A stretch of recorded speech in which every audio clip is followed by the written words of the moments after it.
and welcome to Spot TV. In news today, Sunderland post office staff were on strike today in a row over pay. It saw the city centre's branch services affected for Wearsiders. Becky Owens has more.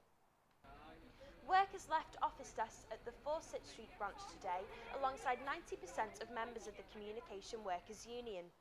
They're petitioning against a deal made by the post office. It included a pay offer, but only when unrealistic targets could be met. That means most staff wouldn't actually see any of the money at all. Members of the Communication Workers Union at Sunderland's Central Post Office went on strike today from 1 p.m. The post office said it would close or franchise 76 Crown offices.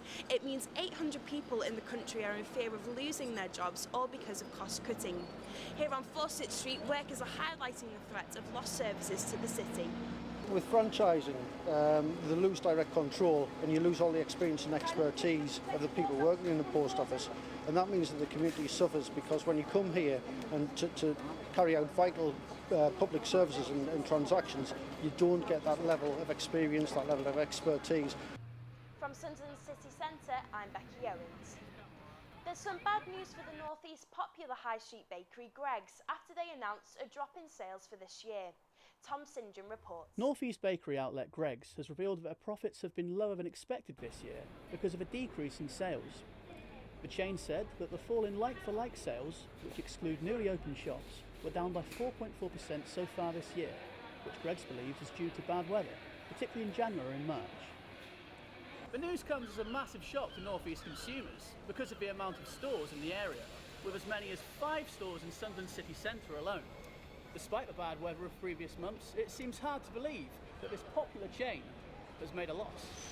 Greggs also blamed the loss of sales on the increasing number of under-pressure customers and said it did not expect market conditions to improve in the short term due to the current financial climate. The weather has impacted us, obviously. Most people aren't wanting to come out anymore, but we are getting the customers through the door, but we're trying to look after the customers. It said profits for the year were now likely to come in lower than market expectations. Good news for the North East pastry lovers, as they may begin to see more promotional offers and reduced prices as Greggs tried to combat the financial backset. Tom St John, Spark TV. Sunderland has been hit up to 4 times harder by council and welfare cuts than more affluent areas in the south, according to new figures.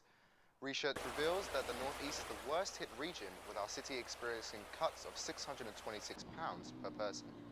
The least affected area was the southeast of the country, where the cuts were averaging at just £182 per head. It's always spent a lot of money on things that it doesn't actually need. I think it's going to be very hard. A lot of people's going to end up losing their homes. In the northeast, Hartlepool is the worst hit area, suffering losses of £724 per head, whilst Northumberland was the least affected in the region, with cuts of £428 each. If we look back in time and before the last election in 2010, and we can clearly see that Mr Cameron said that the 2 places that would be worst off under his government would be the North East of England and Northern Ireland. You look at the cuts. In terms of the heat maps that's been produced, you can clearly see that there's a migration of funding and resources from the more impoverished, more deprived places to the more affluent places, particularly in the south.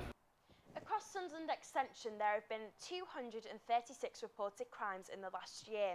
The city station has the highest crime rate on the Sunderland Extension of the Tyne and Wear Metro, but police say it's still low.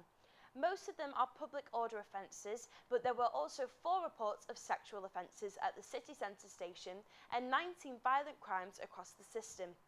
Nexus said Sunderland Station has the highest number of offences because it's the busiest in the city and it's close to bars, clubs and takeaways. Metro operators DBTW said they are working with the police to make travellers feel safe. Now over to Matthew Nixon with the sport. And Sunderland travelled to Aston Villa tonight for a crucial game in the Premier League relegation battle. Robert Hall has more. Sunderland will look to make it 3 wins on the bounce when they travel to Villa Park this evening to face fellow Premier League strugglers Aston Villa. A win for the Black Cats will surely see them confirm their Premier League status for next season, after both Reading and QPR were relegated yesterday. We spoke to a new partner for his thoughts on the game. Looking at Villa, like come at it, Sunderland, I think obviously the effect of like destroying Newcastle in their own backyard is like a massive thing. Black Cats fans are also feeling confident about tonight's crucial match. It'll be a good game, the relegation battle and all that. I think it's going to be a tight game. 2-1. In other sport, Gareth Bale has become only the third player in Premier League history to be named both Player and Young Player of the Year at last night's PFA Awards. Bale has been in exceptional form for Spurs this season, netting 19 times in 29 appearances. And finally, Sunderland's women's football team received some great news over the weekend after finding out they had been accepted into the Super League for next season. Manager Mick Mulhern said he was thrilled with the news after the Lady Black Cats failed to get into the league last season. That's all from us today. Thank you very much for watching, and we'll catch you next time.